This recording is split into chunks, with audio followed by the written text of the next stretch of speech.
আসসালামু আলাইকুম। বাংলা সংবাদে সবাইকে স্বাগত জানাচ্ছি। ফিরোজ তোহা। শুরুতেই বিআরবি কেবলস সংবাদ শিরোনাম।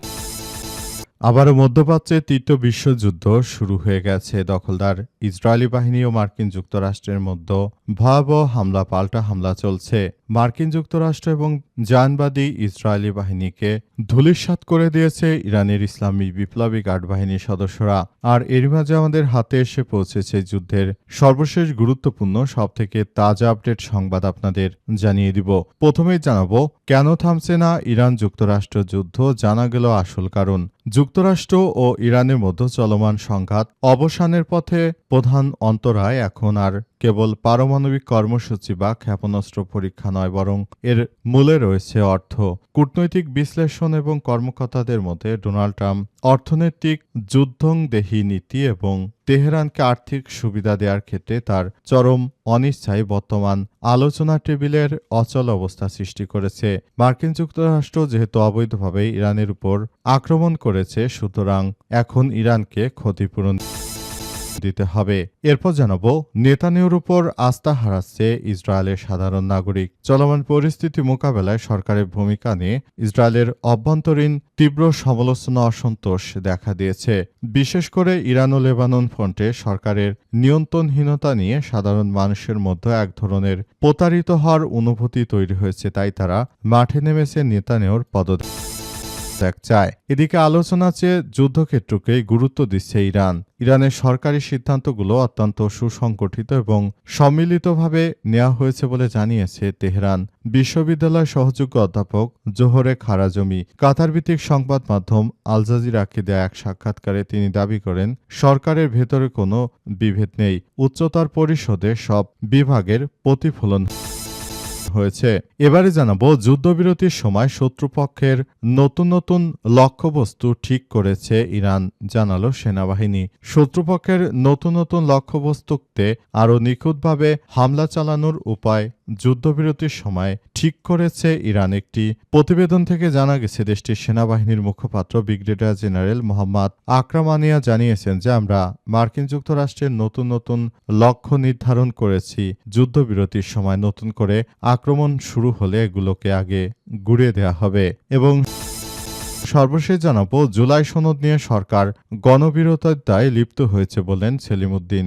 জামাত ইসলামের কেন্দ্রীয় পরিষদ সদস্য ও ঢাকা মহানগর উত্তরের আমির মোহাম্মদ সেলিম উদ্দিন জানিয়েছেন, জুলাই সনদের পক্ষে জনগণ ব্যাপক গণরায় প্রদান করেছে, কিন্তু সরকার জনগণের মতামতকে শ্রদ্ধা না করে বরং নিজে আবারও স্বৈরাচার হওয়ার চেষ্টা চালিয়ে যাচ্ছে। প্রিয় দর্শক, এতক্ষণ শুনছিলেন সংবাদ শিরোনাম, এবারে বিস্তারিত। তবে তার আগে বন্ধুরা অনুরোধ থাকবে এই সংবাদটিতে একটি লাইক দিন। এই চ্যানেলে আপনি নতুন হয়ে থাকলে আমাদের সংবাদটি দেখতে দেখতে চ্যানেলটি সাবস্ক্রাইব করে রাখুন। কমেন্ট করে বন্ধুরা আপনার মূল্যবান মতামত জানিয়ে দিন আপনি বিশ্বের কোন দেশ থেকে বা বাংলাদেশের কোন স্থান থেকে আমাদের সংবাদটি দেখছেন এবং শুনছেন। আর বন্ধুরা, সংবাদটি আপনার সোশ্যাল মিডিয়া ফেসবুকে শেয়ার করে বন্ধুদেরও দেখার সুযোগ করে দিন। গাজা যুদ্ধে আপনি যদি নিরীহ ফিলিস্তিনিদের ভালোবেসে থাকেন, কমেন্টে ইয়েস লিখে পুরো বিশ্বকে আমাদের এই সংবাদটি দেখার সুযোগ করে দিন। এবারে বিস্তারিত। কেন থামছে না ইরান যুক্তরাষ্ট্র যুদ্ধ, জানা গেল আসল কারণ। যুক্তরাষ্ট্র ও ইরানের মধ্যে চলমান সংঘাত অবসানের পথে প্রধান অন্তরায় এখন আর কেবল পারমাণবিক কর্মসূচি বা ক্ষেপণাস্ত্র পরীক্ষা নয়, বরং এর মূলে রয়েছে অর্থ।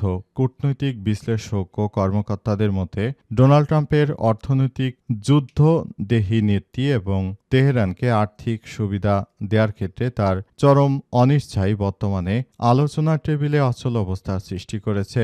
ওয়াশিংটন ও মধ্যপ্রাচ্যের বেশ কয়েকজন কর্মকর্তা জানিয়েছে যে ট্রাম্প প্রশাসন ইরানের উপর থেকে অর্থনৈতিক অবরোধ নিষেধাজ্ঞা শিথিল করতে চাচ্ছে না, যা মূলত কোনো সম্ভাব্য সমঝোতাকে ব্যর্থতার দিকে ঠেলে দিচ্ছে। ট্রাম্প দীর্ঘ দশক ধরে ইরানের বিরুদ্ধে আর্থিক ব্যবস্থা অস্ত্র হিসেবে ব্যবহার করে আসছে। 2015 সালের পর পারমাণবিক চুক্তির সময় ইরানকে দেওয়া নগদ অর্থ বা কার্গো ভর্তি ক্যাশ নিয়ে তিনি বরাবরই কঠোর সমালোচনা করেছেন। এখন এখন পরিস্থিতি এমন দাঁড়িয়েছে যে ওবামার আমলেই সেই সিদ্ধান্তের সমালোচনা করায় ট্রাম্প নিজে কোনো আর্থিক ছাড় দিতে পারছেন না, কারণ সংঘাত শেষে যদি ইরান অর্থনৈতিকভাবে লাভবান অবস্থায় থাকে তবে তা ট্রাম্প প্রশাসনের জন্য রাজনৈতিক চরম ও অস্বস্তিকর হয়ে দাঁড়াবে বলে নিশ্চিত করা হয়েছে।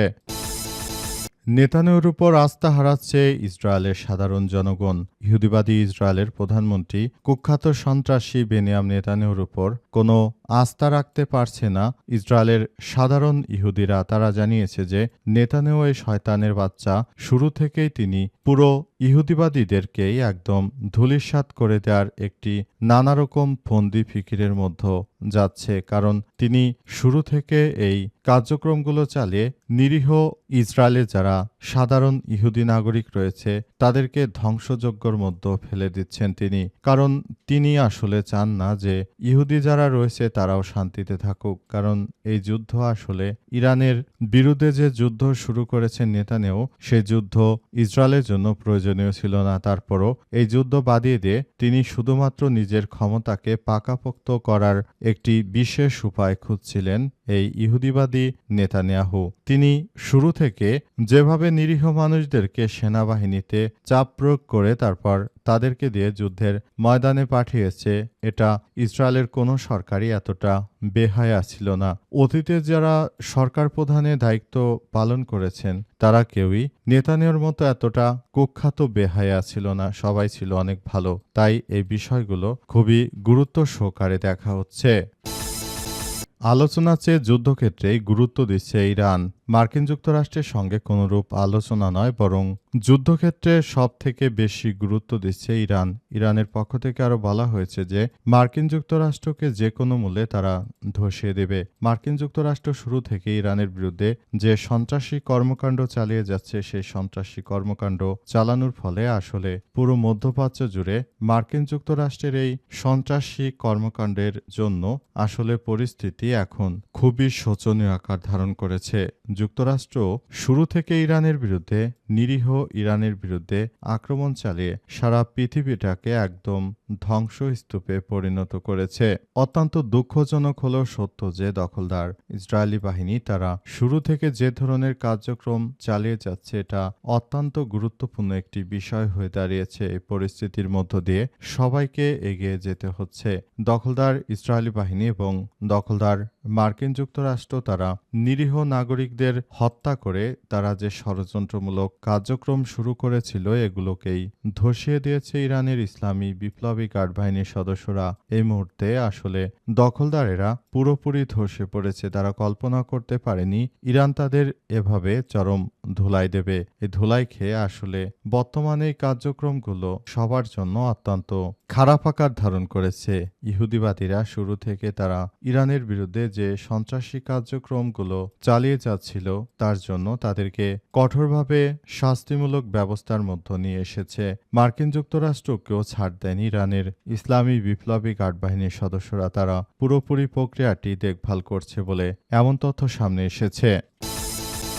যুদ্ধবিরতির সময় শত্রুপক্ষের নতুন নতুন লক্ষ্যবস্তু ঠিক করেছে ইরান, জানালো সেনাবাহিনী। ইরান জানিয়েছে যে নতুন করে মার্কিন যুক্তরাষ্ট্রের বিভিন্ন লক্ষ্যবস্তুতে আঘাত হানার জন্য ইরান ঠিক করেছে তারা আবার যদি যে কোনো মুহূর্তে যুদ্ধ শুরু হয় সেক্ষেত্রে মার্কিন যুক্তরাষ্ট্রকে ধসিয়ে দেবে ইরানের ইসলামী বিপ্লবী গার্ড বাহিনীর সদস্যরা।